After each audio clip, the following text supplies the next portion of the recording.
One evening, while walking past the half-open door to the guest room, I froze. Inside, I saw my husband's stepson, someone I'd known since he was a teenager, doing something alone that felt both private and strangely intimate to witness. It wasn't just the act, it was the expression on his face, the way he seemed lost in a world far removed from the house we all shared. I should have turned away instantly, but I didn't. There was a flicker of curiosity I couldn't explain, mixed with a sudden rush of guilt. From that moment, something in the air between us shifted. I began noticing his glances, subtle and fleeting, as if he knew I'd seen him, and wasn't offended. It was a silent acknowledgement of an unspoken secret that neither of us dared to address, yet it lingered like static electricity every time we were in the same room. The hallway was dim, lit only by the warm glow from the living room that barely spilled through. I was carrying a folded blanket back to the closet when I noticed the guest room door wasn't fully shut. I wasn't looking for anything, just walking past, when my eyes caught movement inside. At first, I thought he was on his phone or maybe changing, but then my gaze focused, and the realization hit me all at once. He was alone, doing something that instantly felt like I had intruded on the most private corner of someone's life. My breath caught, and for a split second, I told myself to look away, to keep walking, to pretend I hadn't seen anything. But I didn't. My feet stayed rooted, my heartbeat thumping in my ears as my eyes locked for just a moment longer than they should have.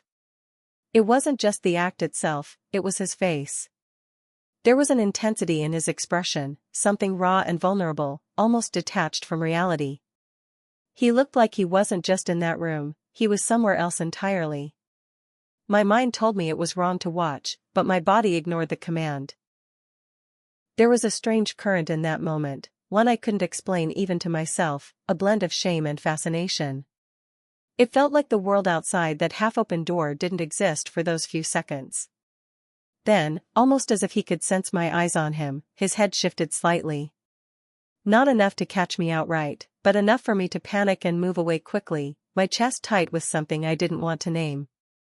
Later that night, during dinner, I noticed the first difference. He looked at me, not long, just a brief flicker of eye contact, but it was there. Something unspoken passed between us. I couldn't tell if it was an acknowledgement of what I'd seen or if I was imagining the whole thing, twisting an innocent glance into something heavier. But as the days went by, I caught it again. A glance in the kitchen while passing me the sugar, a lingering second too long in the hallway when no one else was around. His eyes seemed to hold a silent question, or maybe a challenge, and I hated to admit that part of me was responding. I found myself remembering that moment in the doorway when I was alone, how the air had felt charged, how my stomach had tightened. I started noticing details I had never cared about before, the way his voice dropped slightly when speaking to me, how he seemed more aware of his presence near mine, how sometimes, without meaning to, I'd mirror his movements.